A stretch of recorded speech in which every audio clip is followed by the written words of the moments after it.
Hello student, इस video के अंदर हम क्लास 12 का जो चैप्टर नंबर 10 है वेक्टर अलजेब्रा, उसका एक्सरसाइज 10.3 का क्वेश्चन नंबर 11, 12, 13 और 14 देखेंगे। ओके, और 15 को भी हम इसी वीडियो के अंदर सॉल्व कर लेंगे। तो ध्यान से देखो, आगे के वीडियोस आपने नहीं देखे तो एक बार ज़रूर देख ले। आप हमारा यूट्यूब चैनल एक्सीलेंट एजुकेशन, वहाँ से भी सारे चैप्टर्स आप देख सकते हो। ओके, तो क्वेश्चन नंबर 11 की बात करते हैं। Show that magnitude of A B vector plus magnitude of B vector A vector is perpendicular. देखो, परपेंडिकुलर का फॉर्मूला हमने सीखा था कि कोई भी दो वेक्टर परपेंडिकुलर कब होंगे, जब इनका डॉट प्रोडक्ट क्या आता है, ज़ीरो आता है, राइट। तो ध्यान से देखो, आपको शो क्या करना है, ये वेक्टर और ये जो वेक्टर है वो क्या है, परपेंडिकुलर है। ओके, अब परपेंडिकुलर शो करने के लिए आपको डॉट प्रोडक्ट क्या लाना पड़ेगा, ज़ीरो लाना पड़ेगा। तो इन दोनों का हम डॉट प्रोडक्ट करेंगे। तो ध्यान से देखो, यहाँ पर हमने लिख दिया कि ये परपेंडिकुलर बताना है हमें, राइट। ओके, तो यहाँ पर हमने उसका डॉट प्रोडक्ट किया। आप देख सकते हो, ये यहाँ पे लिखा हमने, ये यहाँ पे लिखा। अब आप ध्यान से देखो, ये एक्स है, ये वाई मान लेते हैं इसको, ये एक्स होगा और ये वाई होगा।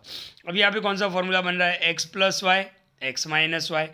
तो आपको डिफरेंस फॉर्मूला पता है, x plus y x minus y, तो क्या होगा, x square minus y square. ये डिफरेंस फॉर्मूला है। तो यहाँ पर हम डिफरेंस फार्मूला से ही सॉल्व करेंगे। ओके, तो ध्यान से देखो, x इंटू एक्स तो हमने यहाँ पे लिख दिया इसको, और इसको हमने यहाँ पे लिख दिया।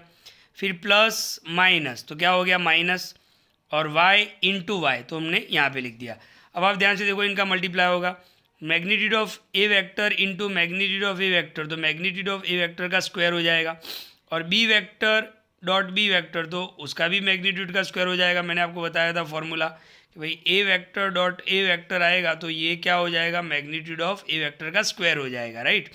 माइनस अपनी जगह पर, magnitude of B into magnitude of B तो उसका भी स्क्वायर हो जाएगा, और A vector into A vector तो मैग्नीट्यूड ऑफ ए वेक्टर का स्क्वायर हो जाएगा।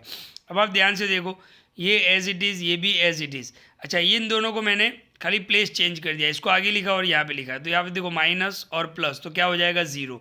यानी डॉट प्रोडक्ट क्या आया, ज़ीरो आया। और डॉट प्रोडक्ट ज़ीरो आता है, इसका मतलब क्या होता है, वो परपेंडिकुलर होगा। तो यहाँ पर हमें यही शो करना था कि परपेंडिकुलर है। तो यहाँ पर हमने डॉट प्रोडक्ट का आंसर कितना बताया, ज़ीरो बताया। तो perpendicular to each other, right. Question number 12 की बात करते हैं। तो क्वेश्चन नंबर 12 क्या दिया हुआ है, ध्यान से देखो, बहुत ही नॉर्मल क्वेश्चन है।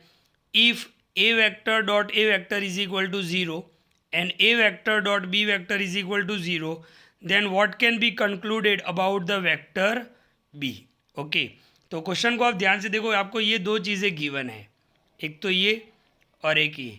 सबसे पहले मैं इसको यहाँ पे लिख दिया मैंने कि A vector dot B vector is equal to zero. अब आपको ये पता होना चाहिए कि किसी भी दो वेक्टर का डॉट अगर ज़ीरो आ रहा है तो वो परपेंडिकुलर होंगे, राइट। क्या होंगे, परपेंडिकुलर होंगे, हमने लास्ट वाले सम में भी देखा। ओके, एक और चीज़ आपको दिया हुआ है, A vector dot A vector is equal to zero.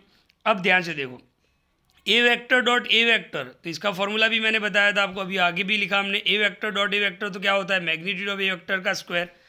तो मैग्नीट्यूड ऑफ ए वेक्टर का स्क्वायर, यहाँ से स्क्वायर निकलेगा, रूट लगेगा, यानी मैग्नीट्यूड ऑफ ए वेक्टर क्या हो गया, ज़ीरो हो गया। इसका मतलब ये हुआ कि अगर इसका मैग्नीट्यूड ज़ीरो है तो ए वेक्टर क्या होगा, ज़ीरो वेक्टर होगा, राइट।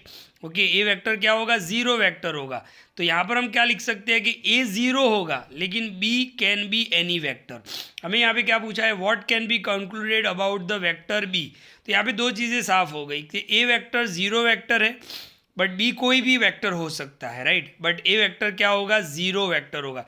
तभी तो यहाँ पे देखो, A vector dot B vector is equal to zero, A zero होगा तो इनका डॉट प्रोडक्ट भी क्या आ जाएगा, ज़ीरो आ जाएगा, और ये दोनों ज़ीरो है तो आंसर भी ज़ीरो आ जाएगा। तो यहाँ पर एक्चुअली कंक्लूजन क्या निकलता है कि ए वेक्टर ज़ीरो वेक्टर हो सकता है लेकिन बी कोई भी वेक्टर हो सकता है, कोई और वेक्टर हो सकता है। तो यहाँ से ये कंक्लूजन निकलेगा। तो आंसर आप क्या लिखोगे, A vector is a zero vector but B vector can be any vector, वो कुछ भी और हो सकता है, राइट। बट ए वेक्टर क्या होगा, ज़ीरो वेक्टर होगा। तो ये है क्वेश्चन नंबर 12। अब हम क्वेश्चन नंबर 13 पे चलते हैं। बहुत ही आसान क्वेश्चन है, ध्यान से देखो।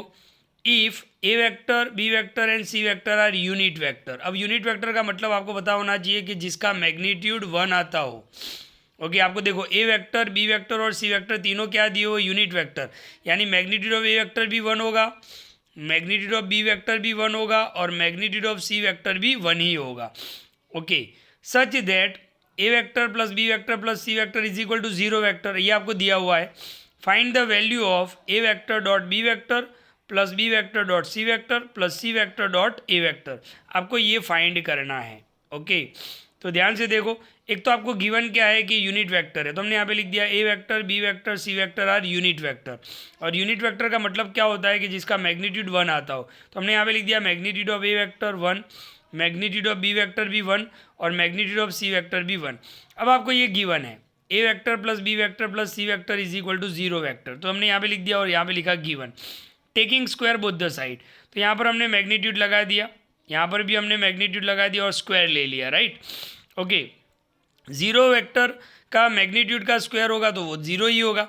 ओके, लेकिन यहाँ पर आपको एक आइडेंटिटी यूज़ करना पड़ेगा। आपको याद होगा 8 और 9 के अंदर हमने एक आइडेंटिटी यूज़ किया था, A plus B plus C whole square. तो क्या होता था, A square plus B square plus C square plus 2ab plus 2bc plus 2ca, ये आइडेंटिटी हमें यहाँ पे यूज़ करना है। तो ध्यान से देखो, ए वेक्टर तो मैग्नीट्यूड लगाएंगे। ओके, क्योंकि मैग्नीट्यूड यहाँ पे क्यों लगाएंगे हम, क्योंकि स्क्वायर हो रहा है, A vector dot A vector तो मैग्नीट्यूड लगेगा। तो मैग्नीट्यूड ऑफ ए वेक्टर का square plus magnitude of B vector का square plus magnitude of C vector का स्क्वायर, फिर हम क्या लगाएंगे प्लस, देखो 2ab, तो यहाँ पर वेक्टर है तो वेक्टर लिखेंगे और डॉट प्रोडक्ट आएगा 2ab plus 2bc plus 2ca, और ये 0 वेक्टर का मैग्नीट्यूड था वो क्या हो जाएगा, 0 हो जाएगा। अब आप ध्यान से देखो, मैग्नीट्यूड ऑफ ए वेक्टर क्या दिया हुआ है 1, मैग्नीट्यूड ऑफ बी वेक्टर भी 1, मैग्नीट्यूड ऑफ सी वेक्टर भी 1, तो वो तीनों वैल्यू यहाँ पे रखेंगे, तो 1 स्क्वायर 1 1 स्क्वायर 1 1 स्क्वायर 1, यहाँ से हम 2 कॉमन निकाल लेंगे। ओके, तो हमने 2 कॉमन निकाल लिया तो अंदर क्या रहेगा, A vector dot B vector, ये ब्रैकेट नहीं आएगा, B vector dot C vector plus C vector dot A vector is equal to 0। 1 plus 1 कितना हो जाएगा 3, ये एज इट इज़। अच्छा, ये +3 उस तरफ जाएगा तो क्या हो जाएगा -3, और ये 2 मल्टीप्लाई में वो कहाँ पे आएगा, डिवाइड में। तो आपको आंसर मिल गया A vector dot B vector plus B vector dot C vector plus C vector dot A vector is equal to -3/2। तो ये था क्वेश्चन नंबर 13। बहुत ही आसान क्वेश्चन है, वीडियो को ध्यान से देखें। अब हम क्वेश्चन नंबर 14 की बात करते हैं। क्वेश्चन नंबर 14 में आपको क्या दिया हुआ है, ध्यान से देखो, if either vector A vector is equal to 0 vector और B vector is equal to 0 vector, then A vector dot B vector is equal to 0।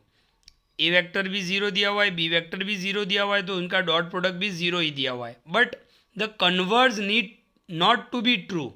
But अगर इसका उल्टा लिया जाए अब, तो उसका उल्टा क्या होगा, देखो ए वेक्टर आपको क्या दिया हुआ है 0, तो हम उल्टा ले लेते हैं कि ए वेक्टर 0 नहीं है। B vector is equal to 0, तो उसका कन्वर्स यानी उल्टा, बी वेक्टर 0 नहीं है। Then A vector dot B vector is equal to 0 है, तो यहाँ पर हम बताएंगे not is equal to 0। Justify your answer. Okay, देखो यहाँ पे क्वेश्चन समझना है आपको कि अगर ए वेक्टर 0 है, बी वेक्टर 0 है, तो A vector dot B vector भी 0 ही होगा। तो इसका कन्वर्स देखो, but the converse need not to be true, यानी इसका उल्टा करोगे तो वो सही नहीं होगा। यानी ध्यान से देखो, हमने यहाँ पे पहले तो कन्वर्स लिख दिया, कन्वर्स यानी उल्टा, कि A vector is equal to 0 था तो A vector is not is equal to 0, B vector is equal to 0 था तो B vector is not is equal to 0, तो ये भी नॉट इज इक्वल टू। अब इसको हमें प्रूव करना पड़ेगा, तो यहाँ पर आप कोई भी 2 वेक्टर ले सकते हो। तो ए वेक्टर मैंने ले लिया 2i + 4j + 8k, B vector मैंने ले लिया 4i - 3j + k। आप कोई भी 2 वेक्टर ले सकते हो, बट इतना याद रखो कि इनके कोफिशिएंट जो है, देखो यहाँ पे 2, 4 और 8 है, तो सेम यहाँ पे नहीं लेने हैं। ओके, तो ध्यान से देखना, ए वेक्टर और बी वेक्टर हमने लिख दिया, तो इसका डॉट प्रोडक्ट कैसे निकालते हैं, आई को छोड़ दो, उनके कोफिशिएंट ले लो, 2 × 4, तो यहाँ पे लिख दिया हमने, फिर प्लस जे के कोफिशिएंट 4 × -3 यहाँ पे लिख दिया, और 8 × 1 यहाँ पे लिख दिया हमने। 2 4 = 8 प्लस माइनस -4 3 = 12, 8 1 = 8, 8 + 8 16 - 12 = 4, तो 0 नहीं आ रहा है। ओके, तो इसका मतलब ये हुआ कि अगर ए वेक्टर 0 नहीं है, बी वेक्टर 0 नहीं है, तो A vector dot B vector भी 0 नहीं होगा, और यही हमें बताना था। ओके, तो ये है क्वेश्चन नंबर 14। अब हम बात करते हैं क्वेश्चन नंबर 15 की। क्वेश्चन नंबर 15 आपको क्या दिया हुआ है, ध्यान से देखो, अच्छा क्वेश्चन है। If the vertices A B and C of a triangle, तो मान लो कि मैंने यहाँ पर एक ट्राइंगल बना दिया ए, यहाँ पर हम लिख देंगे बी और ये सी। ए बी सी के वर्टाइसिस क्या है, ए का क्या होगा 1 2 3, तो हमने यहाँ पे लिख दिया 1 2 3। बी का क्या होगा -1 0 0, तो यहाँ पर हमने लिख दिया। और सी का क्या होगा 0 1 2, तो हमने यहाँ पे लिख दिया। Okay, respectively. Then find angle A B C, आपको फाइंड क्या करना है, एंगल ए बी सी। यहाँ पर एक चीज़ और भी दिया हुआ है कि angle A B C is the angle between B A vector and B C vector. तो ध्यान से देखो, ये बी ए और ये बी सी, वही चीज़ आपको क्वेश्चन में दिया हुआ है कि एंगल बी कैसे बनेगा, ये एंगल बी कैसे बनेगा। तो बी ए वैक्टर और बी सी वैक्टर के बीच का ये एंगल हमें फाइंड करना है। तो सीधी बात है कि हमें फाइंड क्या करना पड़ेगा, बी ए फाइंड करना पड़ेगा, और हमें क्या फाइंड करना पड़ेगा, बी सी। हमें तो एंगल फाइंड करना है, मतलब हमें थीटा फाइंड करना है। हमें फाइंड क्या करना है, थीटा। तो ध्यान से देखो, बी ए को कैसे फाइंड करेंगे, तो ए माइनस बी, हम आगे देख चुके हैं। बी ए फाइंड करना हो तो आपको क्या करना पड़ेगा, ए माइनस बी। ओके, और उसको हम क्या ले लेते हैं, ए वेक्टर, और इसको हम क्या ले लेते हैं, बी वेक्टर। तो हमने यहाँ पर इसको ए वेक्टर मान लिया, इसको हमने बी वेक्टर मान लिया। तो बी ए वेक्टर फाइंड करना है तो आपको क्या करना पड़ेगा, ए माइनस बी। अब आपके पास ए यहाँ पर है, बी यहाँ पर है, तो देखो 1 -1, तो 2i हो जाएगा। फिर 2 - 0, तो 2j हो जाएगा। 3 - 0, तो 3k हो जाएगा। तो इसी तरीके से हमें क्या मिल गया, ए वेक्टर। देखो, आपको फाइंड क्या करना है, एंगल। एंगल का फॉर्मूला क्या होता है, ये था formula, angle between two vectors. Formula वाला वीडियो नहीं देखा है तो एक बार जरूर देख ले। cos theta = A vector dot B vector upon magnitude of A vector and B vector. तो इसको हमने ए वेक्टर मान लिया, राइट। तो बी ए वेक्टर फाइंड करना हो तो आपको क्या करना पड़ेगा, ए माइनस बी, तो ए माइनस बी। ओके, तो ए आपका ए वेक्टर हो गया। अब आपको क्या फाइंड करना पड़ेगा, B C vector. B C vector यानी सी माइनस बी, तो देखो 0 - -1 यानी +1 हो जाएगा। अच्छा, वेक्टर है इसलिए आई जी और के फॉर्म में लिखेंगे। 1 - 0 तो 1j, और 2 - 0 तो 2k, राइट। तो आपको ये ए वेक्टर मिल गया और ये बी वेक्टर मिल गया। अब आपको उसके मैग्नीट्यूड की भी ज़रूरत है, तो अब मैग्नीट्यूड यहाँ पे फाइंड किया है मैंने। देखो, मैग्नीट्यूड का मतलब क्या है, इनके कोफिशिएंट का स्क्वायर और उनका प्लस। तो ये रूट कर दिया हमने। 2 का स्क्वायर तो 4 लिख दिया, 2 का स्क्वायर तो 4 लिख दिया, और 3 का स्क्वायर 9, तो इन तीनों का प्लस करेंगे तो √17। इसी तरीके से बी वेक्टर का मैग्नीट्यूड निकालेंगे, 1 स्क्वायर 1, 1 स्क्वायर 1, 2 स्क्वायर 4, तो इन तीनों का प्लस करेंगे तो √6 होगा। यानी आपके पास ए वेक्टर भी आ गया, बी वेक्टर भी आ गया, और उनके मैग्नीट्यूड भी आ गए। तो हम ये वाला फॉर्मूला यूज़ कर सकते हैं जो मैं नेक्स्ट पेज पे लिख रहा हूँ। ध्यान से देखो, तो cos थीटा = ये हमने फॉर्मूला लगा दिया। ओके, आपके पास ए वेक्टर ये था, बी वेक्टर ये था, लास्ट पेज पे आपने देखा होगा, तो दोनों को यहाँ पे लिख दिया हमने। मैग्नीट्यूड ऑफ ए वेक्टर √17 था, मैग्नीट्यूड ऑफ बी वेक्टर √16 था। ओके, अब दोनों के बीच में डॉट प्रोडक्ट है। डॉट प्रोडक्ट में हम क्या करते हैं, कोफिशिएंट लेते हैं। तो आई का कोफिशिएंट 2, आई का कोफिशिएंट 1, यानी 2 × 1 यहाँ पे लिख दिया, फिर प्लस, फिर जे के कोफिशिएंट 1, यहाँ पे देखो ये 2 और ये 1, तो 2 × 1, फिर प्लस 3 × 2, और नीचे दोनों का मल्टीप्लाई कर दिया तो कितना हो गया, 102। ओके, 2 1 जा 2, 2 1 जा 2, 3 2 जा 6, नीचे एज इट इज़ कितना हो जाएगा, 2 + 2 4, 4 + 6 10, और ये कॉस इस तरफ आ गया तो कॉस इनवर्स हो गया। इसी तरीके से हमें ये एंगल मिल गया, और ये एंगल क्या था, एंगल ए बी सी = क्या आएगा, cos इनवर्स 10/√102। तो ये था क्वेश्चन नंबर 15। वीडियो को बिल्कुल ध्यान से देखें और क्लियर करें। ओके, तो इस एक्सरसाइज में हमने सॉल्व किए 10.3 के क्वेश्चन नंबर 11 से लेके 15 तक। Thank you.